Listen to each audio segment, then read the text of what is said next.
I've been up here a lot. I've never seen a crowd like this. I think we need a ballroom, and that's happening. It's going to be a beautiful ballroom. This is really a lot of people, most I've ever seen in this room. And we're here for a very serious purpose, very serious purpose. Something's out of control, but we're going to put it in control very quickly like we did on the southern border. I'm announcing a historic action to rescue our nation's capital from crime, bloodshed, bedlam, and squalor, and worse. This is Liberation Day in D.C., and we're going to take our capital back. We're taking it back under the authorities vested in me as the President of the United States. I'm officially invoking Section 740 of the District of Columbia Home Rule Act. You know what that is? And placing the D.C. Metropolitan Police Department under direct federal control, and you'll be meeting the people that will be directly involved with that. Very good people, but they're tough, and they know what's happening, and they've done it before. In addition, I'm deploying the National Guard to help reestablish law, order, and public safety in Washington, D.C., and they're going to be allowed to do their job properly. And you people are victims of it, too. You know, you're reporters, and I understand a lot of you tend to be on the liberal side, but you don't want to get mugged and raped and shot and killed. And you all know people and friends of yours that happened. And so you can be anything you want, but you want to have safety in the streets. You want to be able to leave your apartment or your house where you live and feel safe and go into a store to buy a newspaper or buy something. And you don't have that now. The murder rate in Washington today is higher than that of Bogota, Colombia, Mexico City, some of the places that you hear about as being the worst places on earth, much higher. This is much higher. The number of car thefts has doubled over the past 5 years, and the number of carjackings has more than tripled. Murders in 2023 reached the highest rate probably ever. They say 25 years, but they don't know what that means because it just goes back 25 years. Can't be worse. Our capital city has been overtaken by violent gangs and bloodthirsty criminals, roving mobs of wild youth, drugged out maniacs and homeless people. And we're not going to let it happen anymore. We're not going to take it. Just like we did on our southern border. Nobody comes through our southern border anymore. 3 months in a row, we had zero. I don't know if that's right, but the people that do the work, it's a very liberal group of people, actually, and they actually said zero for the last 3 months. Nobody thought a thing like that was possible. And, you know, when you take a look at numbers, I just saw some charts. These are different cities throughout the world. Red is, okay, the red is a place called Washington, D.C. Look at these. Baghdad we doubled up on Baghdad. Panama City, Brasilia, San Jose, Costa Rica, Bogota, Colombia, heavy drugs. Mexico City, I mentioned, Lima, Peru, all double and triple what they are. So do you want to live in places like that? I don't think so. I don't think so. And I think the people in this room, if you wrote correctly, you'd see, look at the kind of numbers we have. D.C., 41 per 100,000, number one that we can find anywhere in the world. Other cities are pretty bad, but they're not as bad as that. That where you want to live? The reporters of the world? Juvenile offenders and crimes against persons, as they say. It's getting worse. Not getting better, it's getting worse. And we had a recent indication. There was a story about a man who was just left. He quit because he was asked to do phony numbers on crime.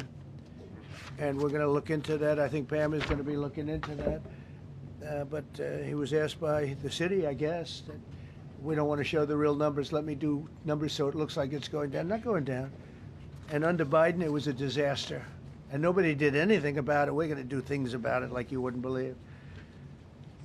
Every American has a constitutional right to be able to access and petition their government in safety, and countless federal officials and employees likewise have the right to carry out their jobs in peace without being shot. As you know, I lost a very good person a while ago, was shot waiting for his wife. He was in the car. They robbed his car. They shot him. They killed him like it was nothing to it. She was walking to the car. It's a horror show. This issue directly impacts the functioning of the federal government and is a threat to America, really. It's a threat to our country. We have other cities also that are bad, very bad. You look at Chicago, how bad it is. You look at Los Angeles, how bad it is. We have other cities that are very bad. New York has a problem. And then you have, of course, Baltimore and Oakland. We don't even mention that anymore. They're so far gone. We're not going to let it happen. We're not going to lose our cities over this. And this will go further. We're starting very strongly with D.C., and we're going to clean it up real quick, very quickly, as they say. Days ago, a former member of the DOJ staff was savagely beaten by a band of roving thugs after defending a young woman from an attempted carjacking. He was left dripping in blood. He thought he was dead, with a broken nose and concussion. Can't believe that he's alive. He can't believe it. In June, a 21-year-old congressional intern was tragically killed after being hit by a stray bullet in a drive-by shooting. A former Trump administration official named Mike Gill, fantastic person, was murdered last year in cold blood in a carjacking blocks away from the White House. We all knew him. Great person. Waiting for his wife as she was walking to the car. A Democrat congressman was also carjacked at gunpoint not far from the Capitol. And in 2023, an aide to Senator Rand Paul was stabbed in the chest and head by a demented lunatic as he walked down the street, just absolutely for no reason. Horrifically, last July 4th weekend, a 3-year-old girl was shot in the head and killed while sitting in a car near the Capitol. It's becoming a situation of complete and total lawlessness. And we're getting rid of the slums, too. We have slums here. We're getting rid of them. I know it's not politically correct.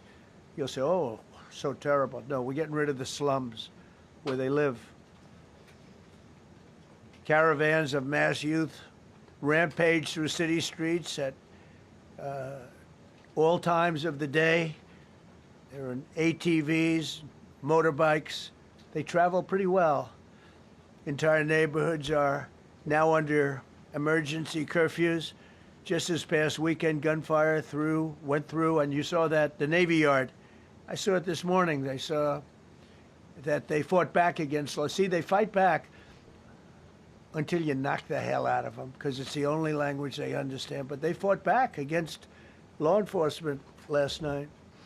And they're not going to be fighting back long, because I've instructed them and told them whatever happens, you know, they love to spit in the face of the police. As the police are standing up there in uniform, they're standing and they're screaming at them an inch away from their face. And then they start spitting in their face. And I said, you tell them, you spit and we hit. And they can hit real hard. It's a disgusting thing. I've watched that for years, for 3-4 years. I've watched them. The police are standing, and they're told, don't do anything under any search. So and you can see they want to get at it. And they're standing there, and people are spitting in their face, and they're not allowed to do anything. But now they are allowed to do whatever the hell they want. This dire public safety crisis stems directly from the abject failures of the city's local leadership. The radical left city council adopted no cash bail. By the way, every place in the country where you have no cash bail is a disaster. That's what started the problem in New York, and they don't change it. They don't want to change it. That's what started it in Chicago. I mean, bad politicians started it, bad leadership started it, but that was the one thing that's central, no cash bail. Somebody murders somebody and they're out on no cash bail before the day is out. We're going to end that in Chicago. We're going to change the statute. I spoke with Pam and Todd and everybody, we're going to change the statute, and I'm going to have to get the Republicans to vote because the Democrats are weak on crime, totally weak on crime. They don't know why. They want to stop because they get mugged too. But we're going to change no cash bail. We're going to change the statute and get rid of some of the other things. And we'll count on the Republicans in Congress and Senate to vote. We have the majority, so we'll vote. We don't have a big majority, but we've gotten everything, including the great, big, beautiful bill. Got that done, and that's one of the greatest things that's ever happened to people in this country. They're starting to figure it out, how good it is. Biggest tax cut in history. So many things. But we'll be able to get that done. So, Todd, if you and Pam can draw up things working with the people, we will. I'll get it passed. We'll get it passed with the Republicans. Probably won't get, think of this, probably won't get one Democrat vote because they have no idea what they're doing. That's why they want men playing in women's sports. That's why they want transgender for everybody transgender.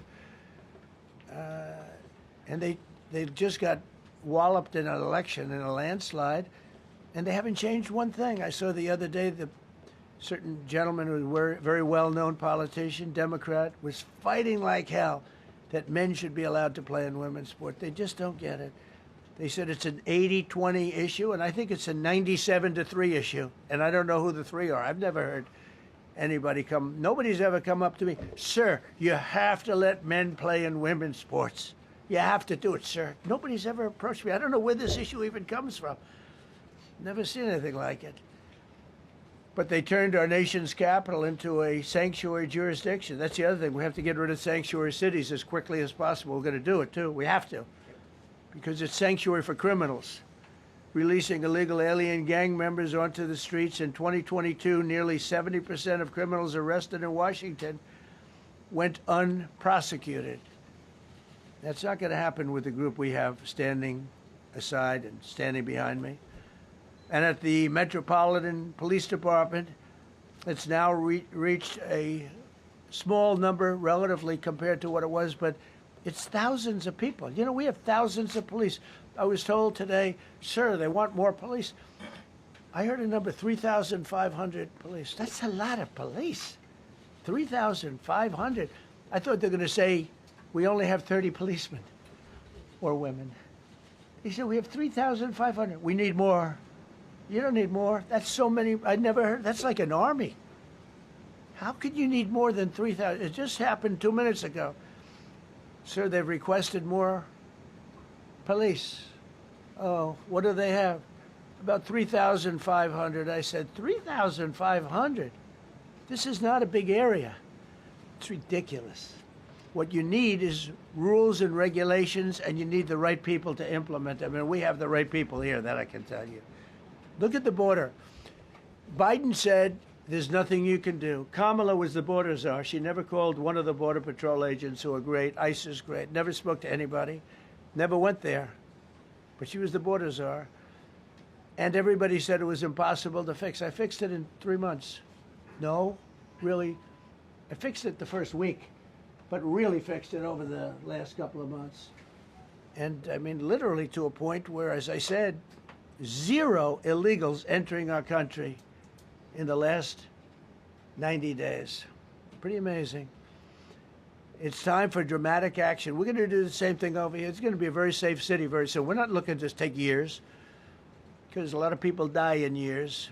And we've got incredible people in this country, except we have to allow them to do their job. And that we will deliver like nobody's ever delivered before. I actually think it's easy. You know, if you're competent, it's easy. If you're incompetent, it's impossible. But I'm very competent. Last week, my administration surged 500 federal agents into the district, including from the FBI, ATF, DEA, Park Police, the U.S. Marshal Service, the Secret Service, and the Department of Homeland Security. You know, a lot of nations, they don't have anything like that. They got some police, and they're rough police. They don't have DEA, ATF, FBI, Park Police, the U.S. Marshal Service, Secret Service, Department of Homeland Security. they got some police, but they're rough police, and they do their job. They don't have crime. We're not going to have crime either. They made dozens of arrests, and that's what starts to happen. Again, cashless bail. Watch what we do with that. Today, we're formally declaring a public safety emergency. This is an emergency. This is a tragic emergency. And it's embarrassing for me to be up here. You know, I'm going to see Putin. I'm going to Russia on Friday. I don't like being up here talking about how unsafe and how dirty and disgusting this once beautiful capital was, with graffiti all over the walls. It's another part of it, by the way, because we're talking about safety, but we're also talking about beautification. We have the most beautiful, potentially, capital in the world. We always had. But people come from Iowa, they come from Indiana, they come and then they get mugged. Not going to happen. Keep coming, because by the time you get your trip set, it's going to be safe again, and it's going to be clean very quickly. We're going to replace the medians that are falling down all over the roads. We're going to replace the potholes. We're going to put a nice new coat of asphalt over the top.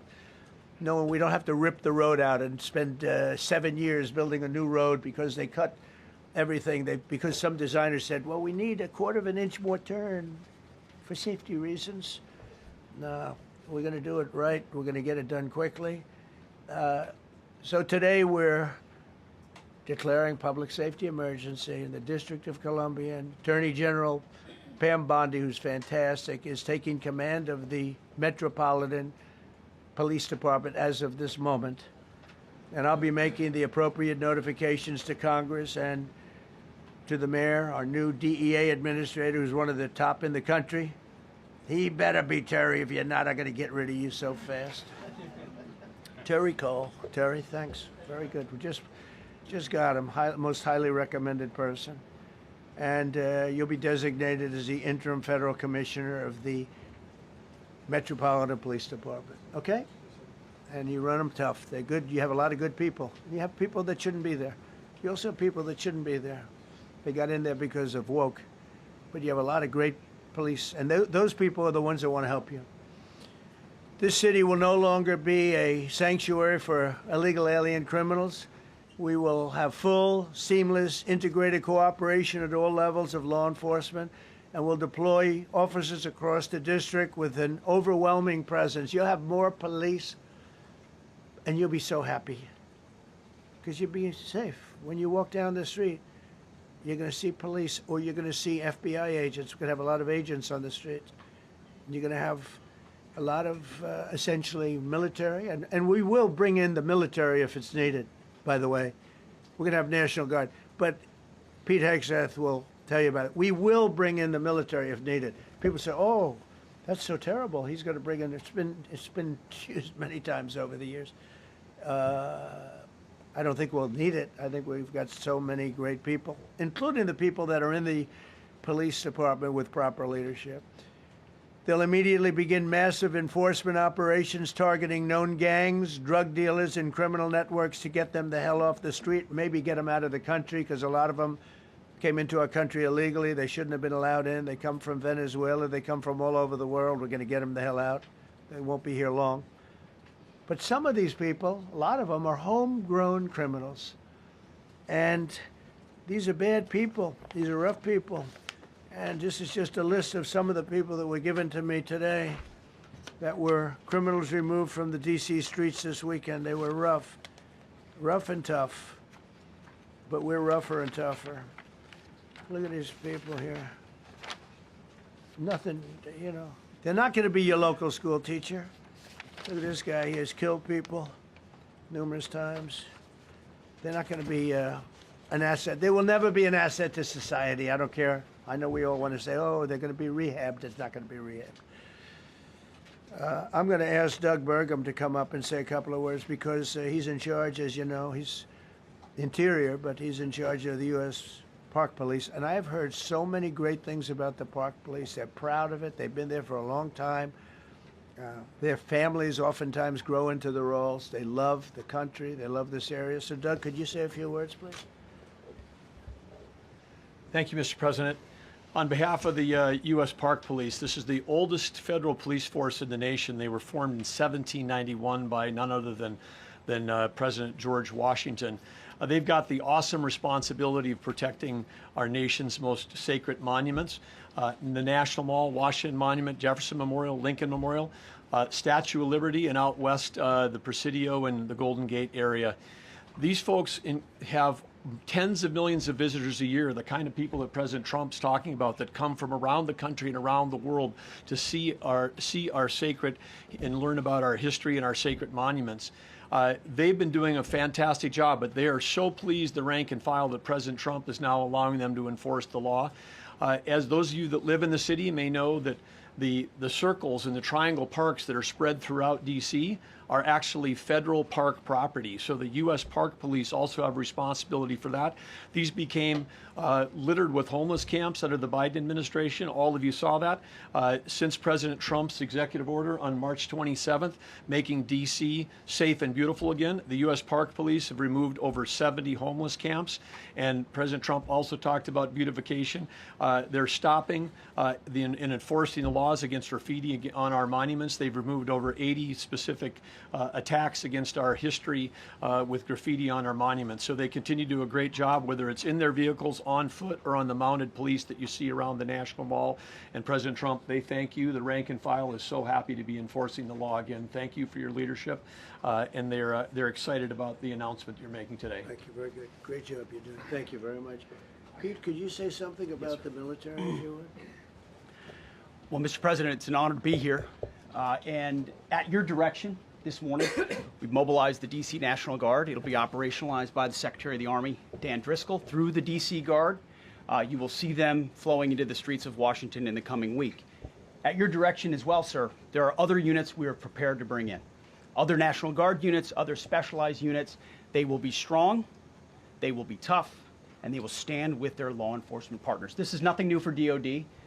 As the President noted, at the border, we've got 10,000 troops down there who've been operating in defense cooperation areas, defense zones, where there's zero illegal crossings because of troops on strikers scanning the border. We've been protecting other people's borders for 20 years. It's about time we protect our own, and we're working with ICE and CBP. In Los Angeles, we did the same thing, working with the California National Guard, working with ICE officers. ICE officers deserve to do their job and not be attacked. We will work alongside all D.C. police and federal law enforcement to ensure this city is safe, this city is beautiful. And as I always say about President Trump to the troops, he has their back. And my message to the National Guard and federal law enforcement in Washington is, we have your back as well. Be tough, be strong, we're right behind you. Thank you, Mr. President. I'm going to ask Pam, because she's now, as you heard me say, she's really in charge of a lot of what we're talking about. She's done an incredible job. People are going to start to see the fruits of her labor. And Pam, maybe you could say a few words about what we're talking about here. Sure, President. Let me be crystal clear. Crime in D.C. is ending, and ending today. We are going to use every power we have to fight criminals here. President, thank you for caring about our capital. Families come here every summer. Our museums are free. We have the National Zoo. We have the National Gallery. D.C. should be a place where everyone can come and feel safe. Behind me and to my side, we have some of the best career law enforcement and prosecutors in the country who are ready to take this on. As the President said, Terry Cole is going to be supervising the Metro Police Department. Gadi Serralta, our U.S. Marshal, is going to be supervising command and control, the entire operation. Our Deputy Attorney General, Todd Blanche, and I will be working with them closely, along with our great FBI Director, Kash Patel. Kash is going to talk to you in a minute about what we did in Virginia recently with Governor Youngkin. Many of you covered that, and it was tremendously successful. Not only that, our secret weapon here in D.C. is U.S. Attorney Jeanine Pirro, one of the toughest prosecutors and a former judge, and she is going to be talking about juvenile crime, how it's out of control here, and what she's going to do to fight back. No more crime rampant in our beautiful capital. No more teenage girls beating a disabled man to death.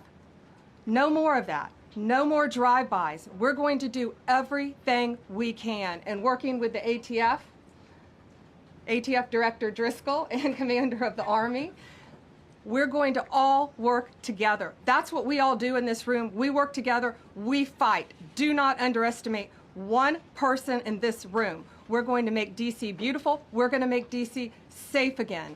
One other thing, just at the wharf a few days ago, the area of the wharf, Terry Cole reached out to me, not even nightfall, on the weekend, where so many families and tourists go. A guy's overdosing from fentanyl on a park bench. In the middle of families around, they administer Narcan and saved his life. No more of that. The President of the United States is going to clean up D.C., and we're going to be there to help him, and we're going to be successful. Thank you. Thank you, Pam. Cash, talk about Northern Virginia. If you Northern Virginia, we had a big success. Thank you, Mr. President. Thank you, Attorney General Bondi, for your leadership, Deputy Attorney General, and the rest of our interagency partners. Mr. President, the following is what happens when you let good cops be cops, and I just want to highlight that before I get into Northern Virginia. This year alone, under President Trump's administration, we've had over 4,000 child victims identified and found. That's a 33% increase from the same time period last year. 33% increase. We've had a seizure of 1,500 kilograms of fentanyl up to this date. That is a 25% increase since the same time period last year. And just to put it in perspective, 1,500 kilograms of fentanyl is enough to kill 115 million Americans. 115 million Americans. Cops are getting after it. The FBI has arrested 19,000 people this year alone. Thanks to President Trump's administrations, that's double than where we were this time last year. And we have also arrested 1,600 people who have committed violent acts against children. 270 of them are human traffickers of children. Mr. President, this is what happens when you have great leadership at the Attorney General with Pam Bondi, your administration's priority of protecting the homeland and protecting American citizens and protecting our children, and the murder rates are plummeting. We are now able to report that the murder rate is on track to be the lowest in U.S. history, in modern recorded U.S. history, thanks to this team behind me and President Trump's priorities. And how do we do it? And what are we going to bring to D.C.? What we did in Northern Virginia, thanks to Terry Cole and Governor Youngkin and the team, we stood up a task force out in my Northern Virginia field office, and we said, let's let good cops be cops, let's get them the intelligence and what they need, and let's get the red tape out of their way, and let's get DOJ partnered up with us to bring great prosecutions, and that's exactly what we did. In 1 month, we arrested 545 violent felons. 545 in the state of Virginia, thanks to Governor Youngkin's partnership. And that simplicity in law enforcement is what's coming to Washington, D.C. When you let good cops be cops, when you give them the intel they need, when you work with our Homeland Security Task Force, when you work with Terry and Gaddy and I go way back to Miami. These guys are great leaders of the respective departments and law enforcement capacities. And when you have the DOJ and President Trump driving behind this mission, we are going to clean up Washington, D.C., and we're going to do it the right way, the lawful way, and we're going to make sure Washington, D.C. is safe again. Thank you, Mr. President. Thank you, Attorney General. Thank you very much. Good job. Thank you, Cash. So the process begins right now. It actually started over the weekend, and we confronted a lot of very bad people. But it's going to be something that will be pretty amazing to you as you watch it. And I think most of you say it's a beautiful thing to do it right. We're going to be removing homeless encampments from all over our parks, our beautiful, beautiful parks, which now a lot of people can't walk on. They're very dirty, got a lot of problems. But we've already started that. We're moving the encampments away, trying to take care of people. Some of those people, we don't know how they even got there. Some of those people are from different countries, different parts of the world. Nobody knows who they are. They have no idea, but they're there. We're getting rid of the people from underpasses and public spaces from all over the city. There are many places that they can go, and we're going to help them as much as you can help. But they'll not be allowed to turn our capital into a wasteland for the world to see. The Metropolitan Police Department and the federal authorities will be supported in the effort, a really big effort, the 800 D.C. National Guardsmen that we'll put on, and much more if necessary, much more.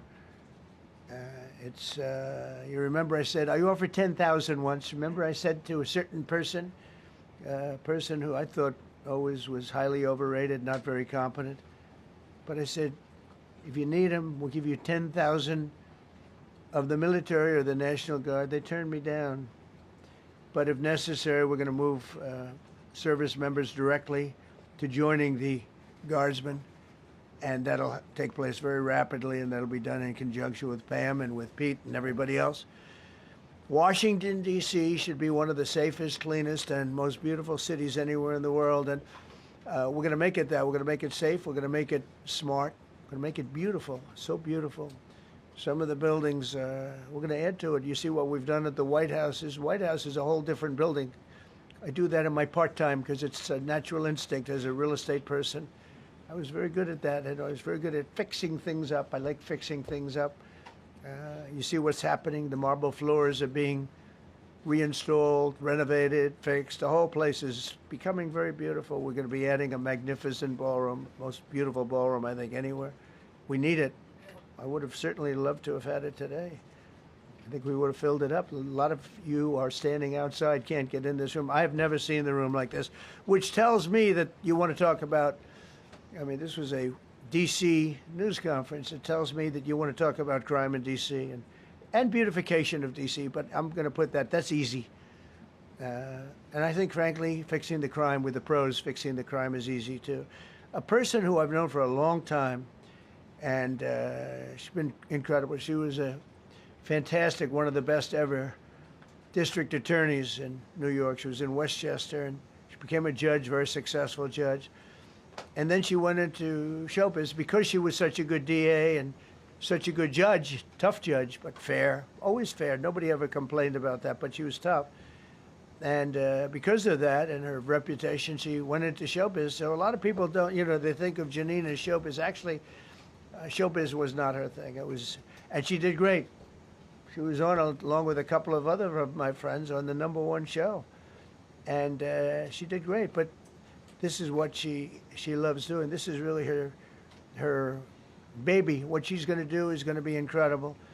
And I'd like to speak for just a few seconds on what she has in mind, what she wants to do. We're going to be appointing some judges. We have some open spots, and we're going to take people, because the judges are letting killers out. They're just saying, go, that's okay, don't worry about it. So we're putting some, Pam recommended, Todd recommended, some judges that are great. Janine recommended. Janine's given me 3 great candidates already. We have about 10 open spots, and we can probably create some more. We need them. Janine, would you say a few words, please?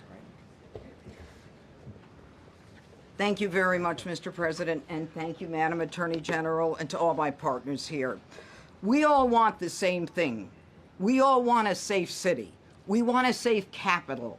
We want to be able to bring our families here.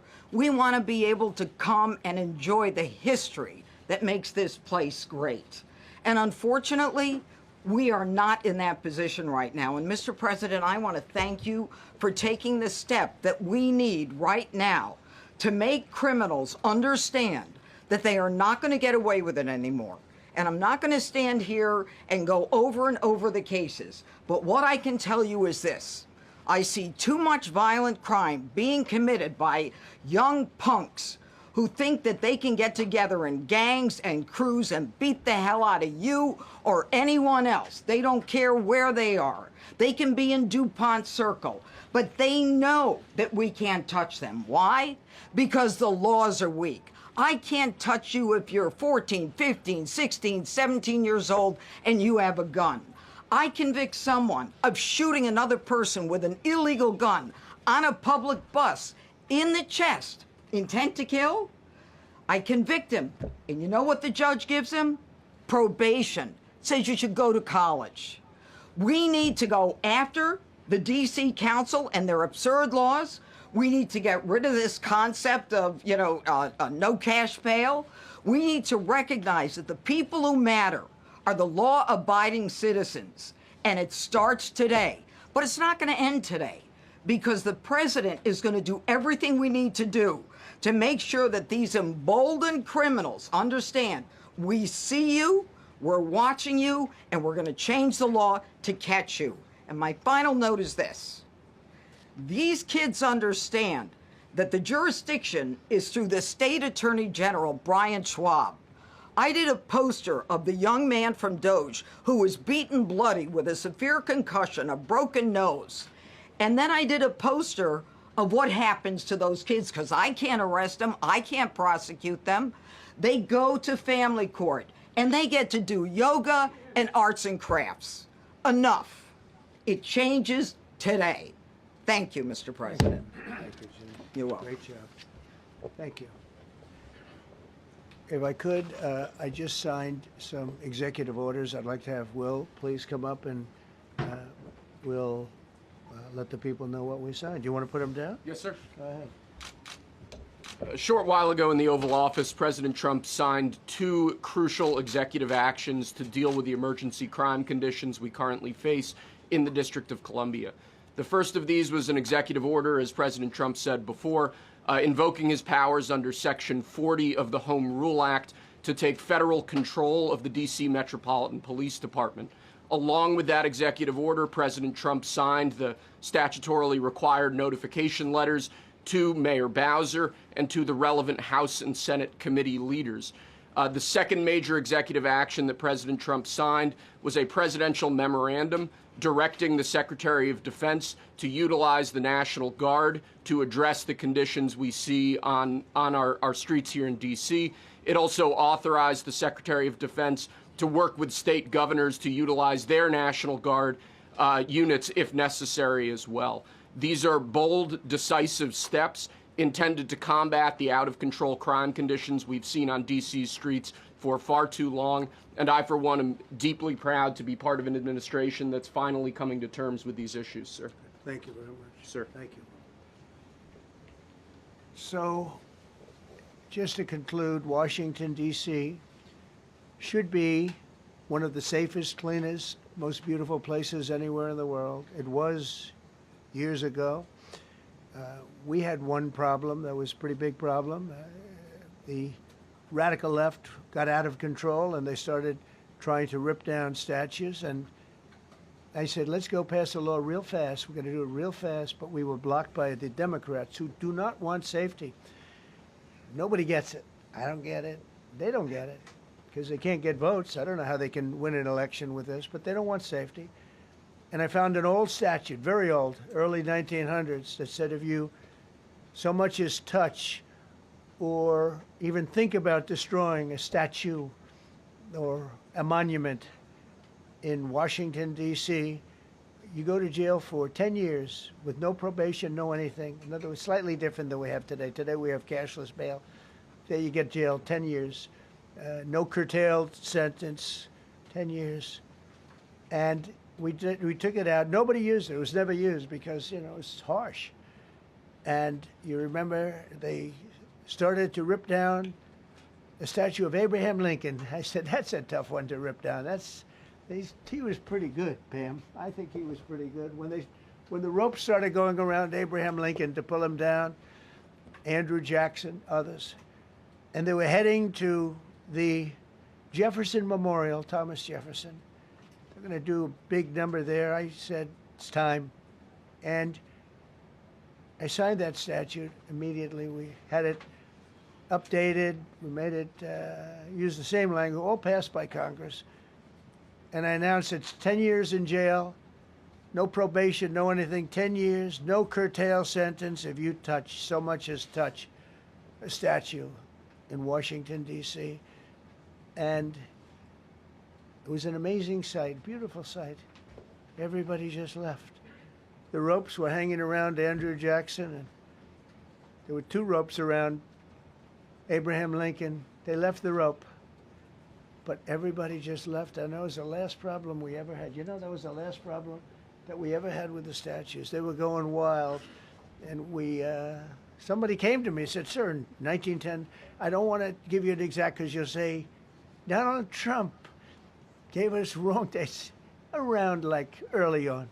You know, if I'm slightly off, they make you sound a little bad. So I won't put myself in that position. I won't put you in that position, because I think everybody agrees with what we're doing today. But when I signed that thing, it was like a miracle. Everybody left. They were gone. They were starting to march down. They started the march toward Thomas Jefferson, and I figured he was always going to be safe. But they found something with him, and they found something with Abraham Lincoln, and even in the name George Washington in California, numerous places changed the name of George Washington High School and various other places. They took George Washington's name. This was a sick, woke culture that I think we've largely ended. And a lot of those people that were woke are now turning out to be the opposite. I won't go so far as to say MAGA. It's a very special category. But they've gotten out of that. But we have people that love this country, and they love this really beautiful capital. It is. I flew over it the other day, and I said, what a beautiful place. But if there's crime all over the streets, when you get there, it doesn't look so beautiful. But we're going to make it beautiful again. We're going to fix it with crime, and we're going to also, as we're doing that, we're going to start doing things that we know how to do, that I know how to do better than anybody, I guess, because of my experience from previous life. But not only are we stopping the crime, we're going to clean up the trash and the graffiti and the grime and the dirt and the broken marble panels and all of the things they've done to hurt this city. And we're going to restore the city back to the gleaming capital that everybody wants it to be. It's going to be something very special. All of these people are really tough. Could I shake your hand, Gaddy, please? You're going to be so important here. You're going to be that guy. I hope I don't have to fire him in 2 weeks because he's too soft. I don't think he's too soft. If I do, I will, though. Is it okay if you're soft, weak, and pathetic, like so many people, I will fire you so fast. You're not going to have to worry about that. No, I think you're going to do a fantastic job. And everybody in this room, they may not express it, but they all want that to happen. You know, they want to be safe, and they have families too. So it's an honor to have such a large group. I've done this for years now, hard to believe. I've never seen this room so packed. In fact, I'm sure it's a violation of every fire code. But we'll let you stay anyway. You're taking a chance. And with that, we'll say, maybe if you could, oh, wow. We could be here all day long. If we could keep the first questions, perhaps, to this subject, and then we'll go on to a few others. Please. Mr. President, thank you so much. Can you talk about how personal of an issue this is? You talked about flying over the Washington Monument and seeing the pride of what D.C. is, and do you believe that the status of the city, the cleanliness, the way that crime is low, is a direct reflection on how the country is run? Yeah, I do. I think the Capitol, look, everyone comes here. They're all coming. All the leaders, they're all wanting to come. And I say it, I've said it again, but I'm really just quoting other leaders from NATO, from the Middle East, King of Saudi Arabia, Qatar, UAE. I was over there. We brought back $5.1 trillion of investment into our country. But a month and a half ago, I was at NATO. We had a great thing. They agreed to put up 5% instead of 2%. 2% they didn't pay, 5% is already paid. We had a great meeting, and they all said the same thing. They said our country was dead. They thought our country was gone. 1 year ago, they said your country was dead. And now you have the hottest country anywhere in the world. We do. We have the hottest country in the world right now. The tariffs have helped. It's given us not only the money, it's billions, trillions of dollars of money, but it gives us great power over enemies. We solved 5 wars with Pakistan and India. We just solved one. Azerbaijan and, as you know, and Armenia. A war was raging for 37 years. And the 2 leaders got up and they said, we never thought this would be solved. Russia tried to solve it. They all tried to solve it. It was a very tough situation, but we got it done and got it done. And I said to the 2 men, I said, are you guys friends? And they had a hard time. You know, they've been killing each other for 37 years, right? One was there 5 years, one was there for 22 years. He said, my whole life I've been fighting this war.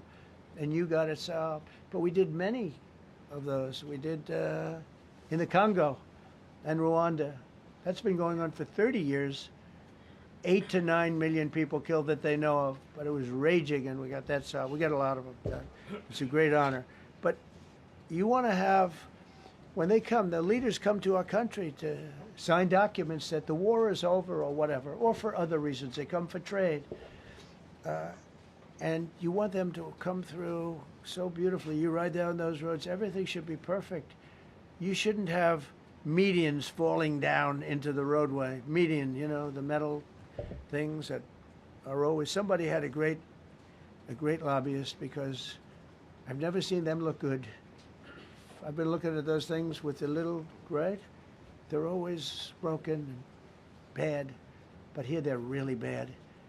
And we're going to either put new or fix it, and it's not expensive. It's not really expensive. And we're going to fix our roads a little bit. We're going to clean up our sidewalks. You have countries where every Saturday the people go out and they wash their sidewalks in front of their stores or their houses. They scrub their sidewalks.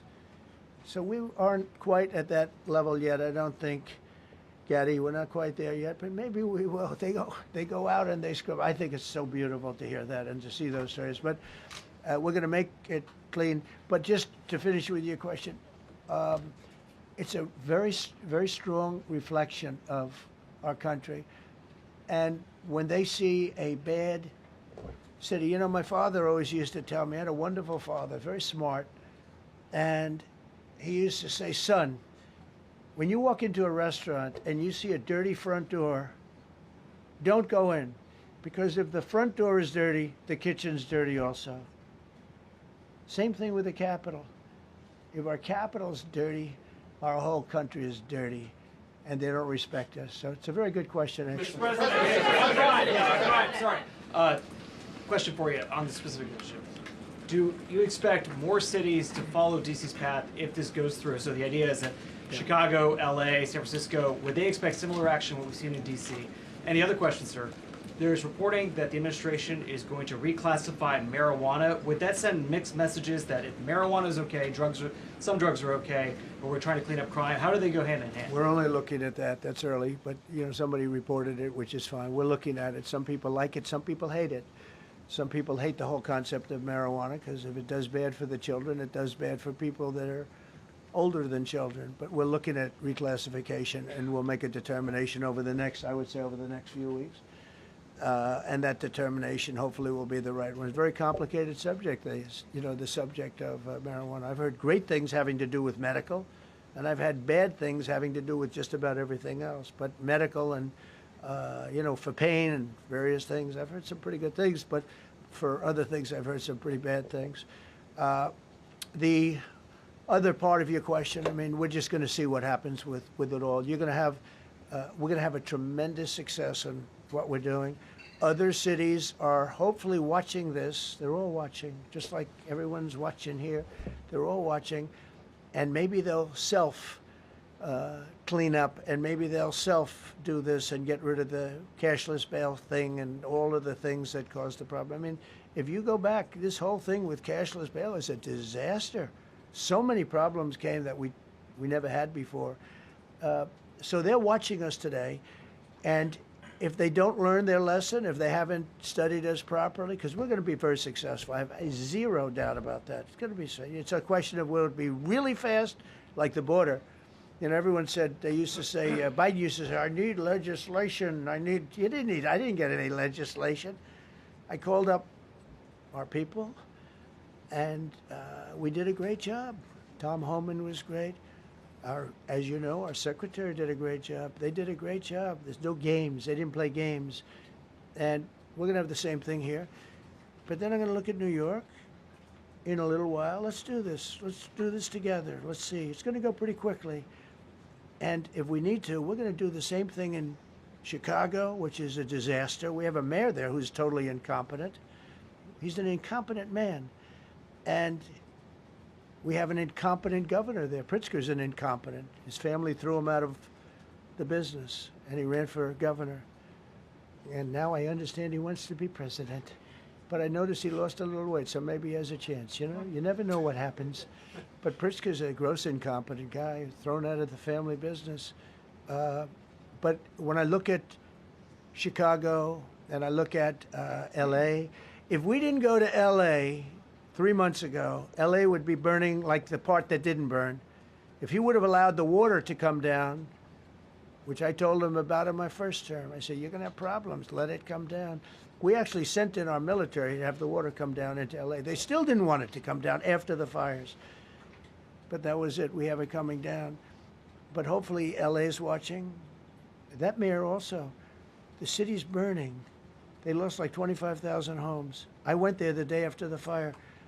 You were there. And I saw people standing in front of a burned down home. It was, their homes were incinerated. They weren't like, even the steel was literally, it was all warped and literally disintegrated because of the winds and the flame and the whole thing, like a blowtorch. They were standing on this beautiful day, maybe a couple of days after. We gave it a little time because what they had suffered.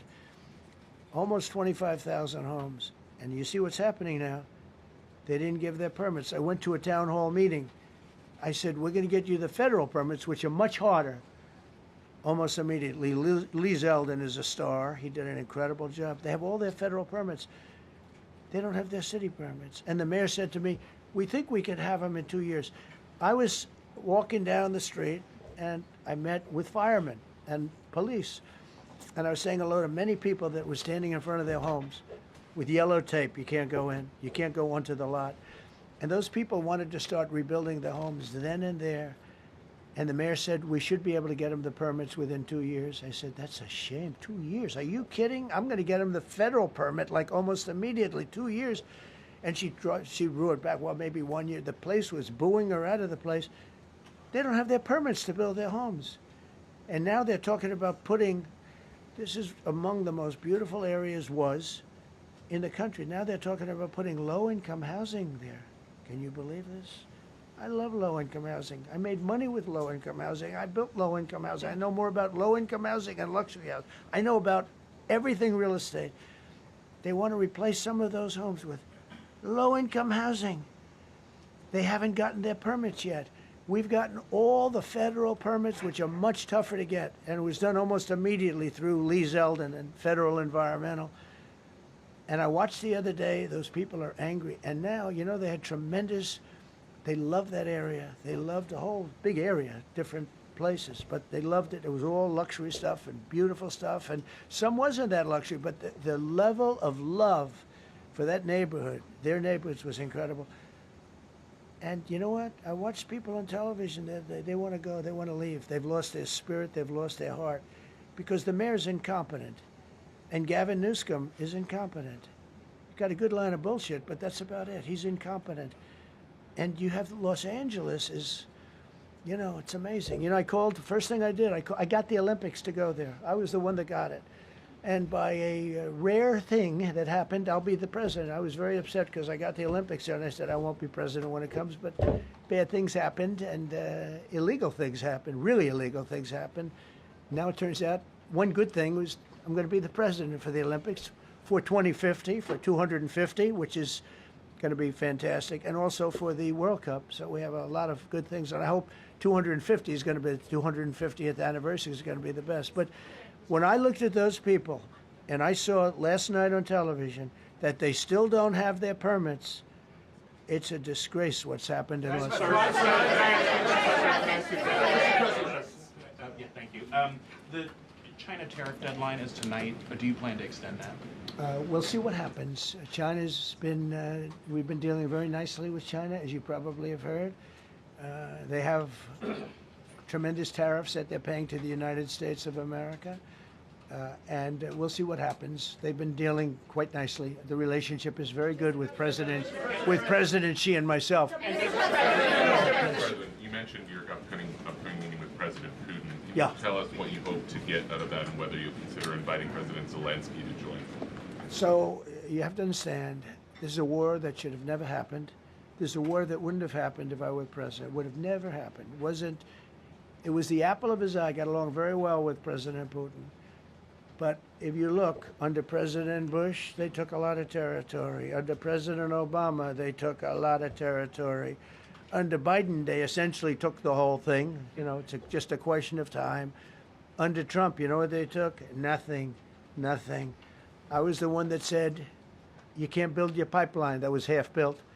I came in, I stopped the pipeline. It's called Nord Stream 2. Nobody knows that, you know. Nobody ever heard of Nord Stream 2. You might have not even heard it. Biggest pipeline in the world. I stopped it.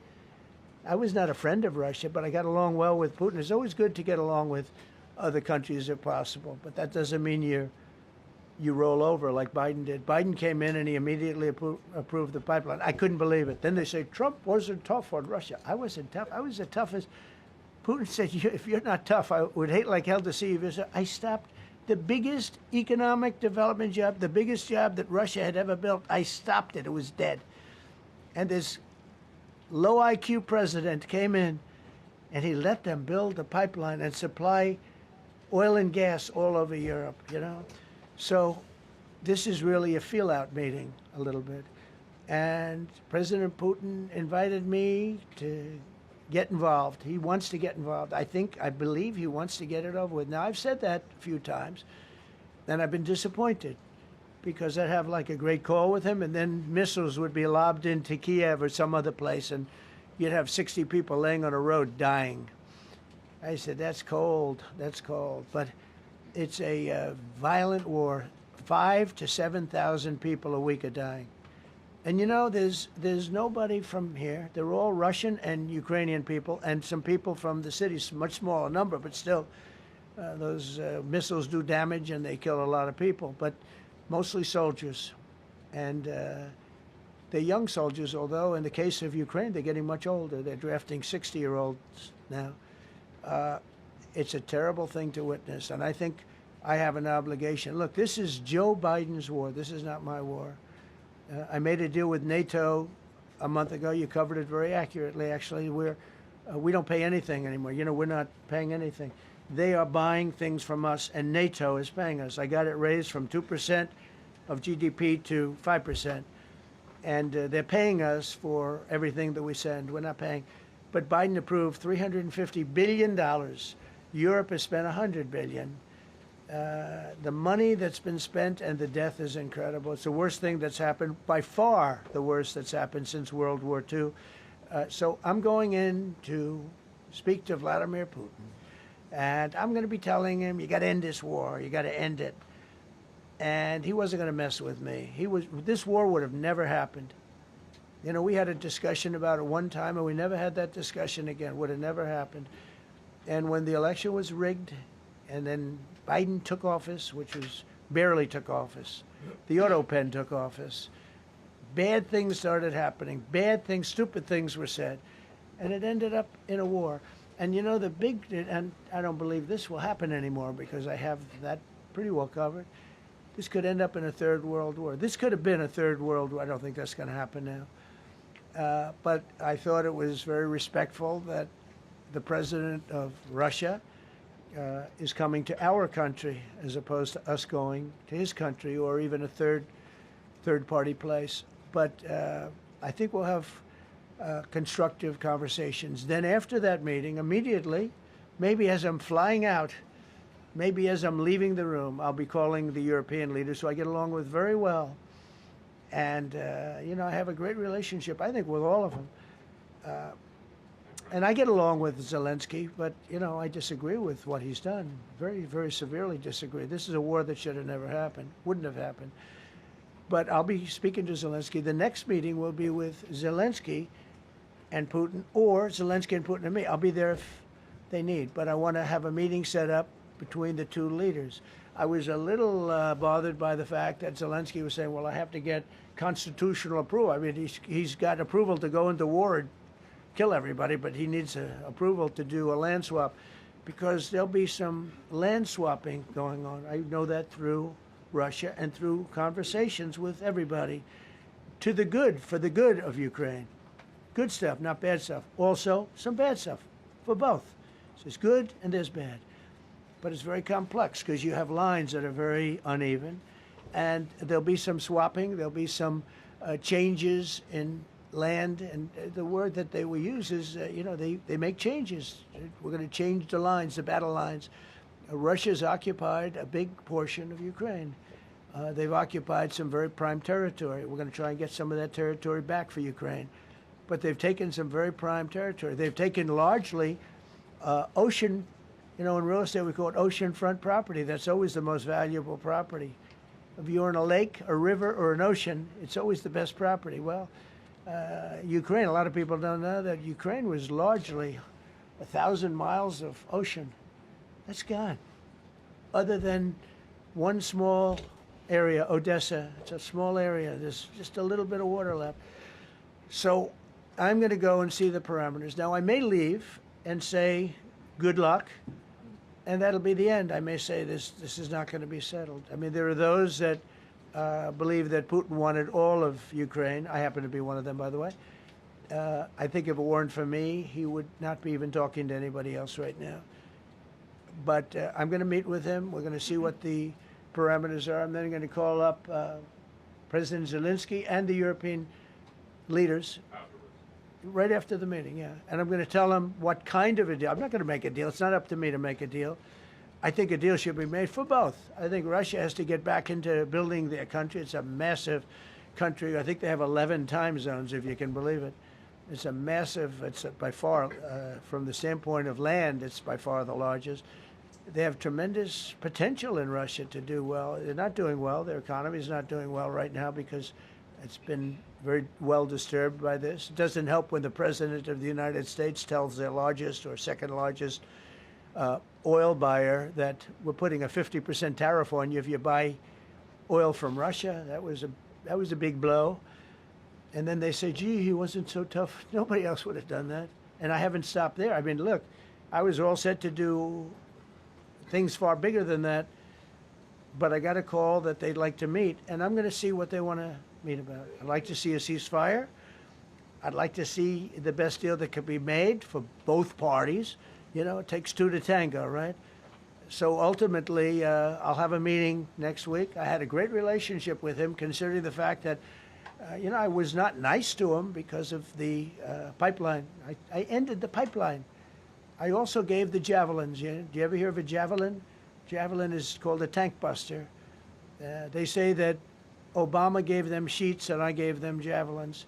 If it weren't for me, all those tanks that were destroyed at the first days of the war because the tanks got stuck in the mud, some commander made a better they would have been in Kiev in 4 hours going down the highway. But a Russian general made a brilliant decision to go through the farmland instead. And they just had torrential rains, and the rains were so bad, and it was mud, and those tanks got stuck in the mud. I don't know who that general is, but knowing Vladimir, he's probably not around any longer because all those tanks were stuck in the mud, and they went along with the javelins. I gave them the javelins. You know that, right? I gave them javelins. They gave them sheets. But I'm going to meet with President Putin, and we're going to see what he has in mind. And if it's a fair deal, I'll reveal it to the European Union leaders and to the NATO leaders and also to President Zelensky. I think out of respect, I'll call him first. And then I'll call them after. And I may say, lots of luck, keep fighting. Or I may say, we can make a deal. If not, I will tell you this. I've seen a poll coming out of Ukraine. 88% of the people would like to see a deal made. And if you go back 3 years, everybody was gung-ho for war. Everybody's gung-ho for war until you have it. It's an amazing thing. I had it with a couple of countries where I couldn't get a deal done with one particular country. And I just couldn't. The guy's great. He's a friend of mine. Great. Good leader. Tough as hell. I couldn't get the deal done. And then he went into war for a short period of time. You know where I'm talking about. First term. And it was nasty. Guys being killed all over the place. And he went through 1 week of war, and I was able to get the deal done. He said, this is nasty. Yes, please. Yeah, just to follow up on what you were saying there. First of all, Volodymyr Zelensky is not invited on Friday? He wasn't a part of it. I would say he could go, but he's gone to a lot of meetings. He's been there for 3.5 years. Nothing happened. And what is the definition? I mean, do you want somebody that's been doing this for 3.5 years What's the definition of a good deal? I'll tell you after I hear what the deal is. I was gonna ask Because you- there could be many definitions. You know, you're talking about a very large and complex situation. Now, I tell you, the war that I just settled with Azerbaijan and with, as you know, and Armenia was almost as complex as this one, having to do with routes, Successful trade. meeting on Friday with Vladimir. Well, we're going to have a meeting with Vladimir Putin, and at the end of that meeting, probably in the first 2 minutes, I'll know exactly whether or not a deal can be How will you made. know that? Because that's what I do. I make deals. Mr. President. please, go ahead. Yeah, thank you, Mr. President. I'm going to ask you two questions, one about China, one about Russia, if I could. On China, your administration agreed to send the most advanced or advanced NVIDIA and AMD chips. No, to, obsolete. No. obsolete chip. Well, and then 15% of the You profits mean the come back. 20s? No. This is an old chip that China already has. And I deal with Jensen, who's a great guy, and NVIDIA. The chip that we're talking about, the H20, it's an old chip. China already has it in a different form, different name, but they have it. Or they have a combination of two will make up for it and even then some. Now Jensen's a very brilliant guy, and Jensen also has a new chip, the Blackwell. Do you know what the Blackwell is? The Blackwell is super duper advanced. I wouldn't make a deal with that, although it's possible I'd make a deal, a somewhat enhanced in a negative way Blackwell. In other words, take 30% to 50% off of it. But that's the latest and the greatest in the world. Nobody has it. They won't have it for 5 years. But the H20 is obsolete. You know, it's one of those things. But it still has a market. So I said, listen, I want 20% if I'm going to approve this for you, for the country, for our country, for the U.S. I don't want it myself. You know, every time I say like 747, I want, yeah, for the Air Force. So I just wanted, so when I say I want 20, I want for the country. I only care about the country. I don't care about myself. And he said, would you make it 15? So we negotiate a little deal. So he's selling a essentially old chip that Huawei has a similar chip, a chip that does the same thing. And I said, good, if I'm going to give it to you, because they have a, they have a stopper, what we call a stopper, not allowed to do it. It's really known as a restrictive covenant. And I said, if I'm going to do that, I want you to pay us as a country something, because I'm giving you a release. I released them only from the H20. Now, on the Blackwell, I think he's coming to see me again about that. But that will be a unenhanced version of the big one. Like, I don't know if you know it, we will sometimes sell fighter jets to a country and we'll give them 20% less than we have. Do you know what I mean, right? That's the same. So on Russia, do you see a time, Mr. President, when there could be normal trade between the U.S. and Russia? Should your meeting go well, should there be peace? I do, yeah. Russia has a very valuable piece of land. If Vladimir Putin would go toward business instead of toward war, you know, it's a warring nation.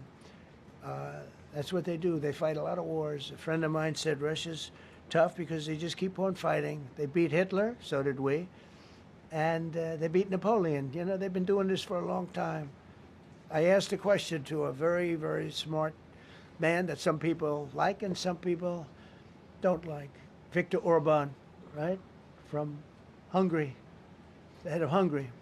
And he's in that same area and knows the two countries very well. I said, this was before Biden didn't do anything to get us out of it. He could have gotten us out of that. It would have never happened.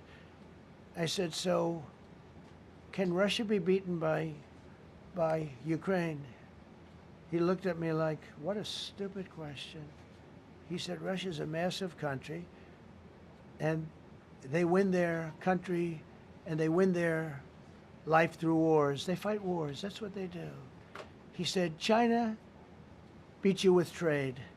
Russia beats you with war. That was a very interesting statement. China's not beating us with trade. Not when I'm in charge. But they were beating Biden with trade, but they never beat us with trade. Don't forget, China had to pay $400 billion worth of tariffs when I was last time. That was last time. And if we didn't have COVID, all of this stuff we would be loaded. We're finding hundreds of billions of dollars of cash is pouring into our country now because of tariffs. And all we're doing is we're doing what they do to us. It's so beautiful to see it. They found last month, as you saw, $25 billion of excess cash flow. They're saying, where did it come from? I said, I'll tell you where it came from. It came from a place called tariffs, and we're doing very well. We're really doing well. But I expect to have a meeting with Putin that I think it'll be good, but it might be bad. And I'm here for one reason, to get rid of a war that somebody else started. Should have never happened. And if I could end it, great.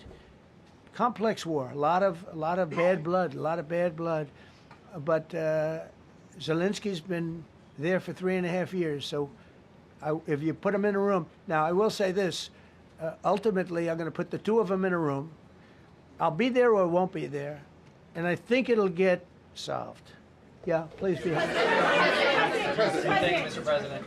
Excuse me, I'm going to suggest, because do you have any other questions on DC? Because I don't want them to be. Wait. These are incredible people. I don't want them to be standing up here on subjects. Does anybody have a question of them? And then you guys can leave. Okay, a question, Brian, go ahead. Thank you, Mr. President. All right. And by the way, this is only on DC, and then they're going to leave because it's unfair to have them stand up here all day long. Brian. I've got two questions for you. First, about DC. This is personal for me as well. Last year, I was robbed on the streets by one of these teenage thugs. Had a gun, got away with it. Let's talk about the effort that between law enforcement, prosecutors, and judges, because it's a recycling belt. Like, these kids go, they don't fear the police. They know it. If you talk about how we've got to get these judges and put these kids behind bars, right. Adult crimes deserve adult penalties. And my second question, I'll after you answer that, please. You want me to answer it? Whoever wants to take it. Okay. It's real. Do you want me to answer it? Go ahead. Here's the problem. Assuming that they're 17 years, older than 17 years old, I can get the case. If they're under 18 years of age, I can only get the case if it's murder, rob one, rape, even if they shoot a gun but don't kill you, I can't get it. So the law has to be changed. As the president said, counsel's bail. That has to be changed. All right, then, even assuming I get the case, I get jurisdiction, I get a conviction, the D.C. Council has given the judges the ability to give probation on shootings. And so then it's up to them. All of these things, the Youth Rehabilitation Incarceration Reduction Act, and now they want to seal records. So if we work hard, we get a conviction, they want to wipe it out. So that needs all to be changed. Okay, Mr. Question. Pam, would you answer that also? Yeah, and just back to that topic, let's be clear though, we're going to charge them and we're going to track every single thing they do throughout every step of the court process and report back to you and let all of you know what's happening to them, because the people who are prosecuting them, the judges who are trying them, they also need to be held accountable. Mr. President, you also made a comment. This is the most people we've ever seen in this briefing. I've never seen ever, right? Yeah, I've never seen any. Where's Caroline? Where's my superstar? Caroline. Is Caroline in the back? Where's Caroline? Come here, Caroline. Come here, Caroline. Come here. Is she doing a good job, by the way? Come here, Caroline. Is this the largest crowd that you've ever seen? This is definitely the most packed briefing, and I think all of you would agree. I think it's why we need to build a ballroom. Mr. President, I have a better idea. All right, Brian, go ahead. My question is this. You're building the big, beautiful ballroom. Yeah. Could we build a big, beautiful briefing room, updated technology, more seats? I don't want to do that. I don't want you to be comfortable. So no, I don't want to make life comfortable. So look, look. Let's just do this. Let's do this. It's going to be a big thing. We're going to Russia. That's going to be a big deal. What happens, happens. I'll let you know what happens. You'll be the first to know. I'll be calling the European leaders. I'm going with totally. I mean, we have a lot of talks. They're great people. They're great leaders, actually, and they want to get back. Honestly, as one of them said, I've OD'd on trying to settle Ukraine. They've OD'd, meaning they've overdosed on the settlement of Ukraine. Not a nice expression, but boy, is it accurate. They're tired of it. They want to get back to spending money on their countries. You know, Biden gave them $350 billion. Europe gave $100 billion. It should be much more than that. Shouldn't have been that kind of, they should have had equalization, but they didn't. But you know what? Still a lot of money. They want to get back to building their own countries. They really want it resolved. My relationship with the European leaders, as you saw, is extremely good. It's perfect. It's beautiful. Wait. And we're going to try. I'll be in touch with them. I have 5 of them call me. You think it's easy? There are a lot of European leaders, but they rely on me. Very much rely on me. If it wasn't for me, this thing would never get solved until the last person breathing is dead. Would you talk to them before? Mr. President. Yeah, I did. I'm talking to them right now. So I'm talking to the European leaders. I'll be talking to President Zelensky. I'm going to get everybody's ideas. I go into that thing fully loaded right up there, and we're going to see what happens. Now, I think one of 2 things is going to happen. It's going to be a good meeting, and we'll go a step further. We'll get it done. I'd like to see a ceasefire very, very quickly. Very quick. I'd like to see it immediately, but I'd like to see it very quickly. And we're going to be dealing with the European leaders, and we're going to be dealing with President Zelensky, and hopefully we're going to have a great success. As far as this, what we did today, and I think you were here for D.C. more so than even Russia, because Russia will be, you know, we have a couple of days to go. But the Russia is going to be very interesting. But to me, what is very exciting, and we're going to take back our capital. We're going to make it beautiful again, but we're going to make it, more importantly, safe again. It's going to be so safe. It's going to be a model. And then we'll look at other cities also. But other cities are studying what we're doing. And you have some capable people in other cities. They can do it too. But we have a great group of professionals. We're going to have a safe, beautiful capital, and it's going to happen very quickly. Thank you all. Thank you all very much. If you like this video, then like, share and subscribe to ET Now.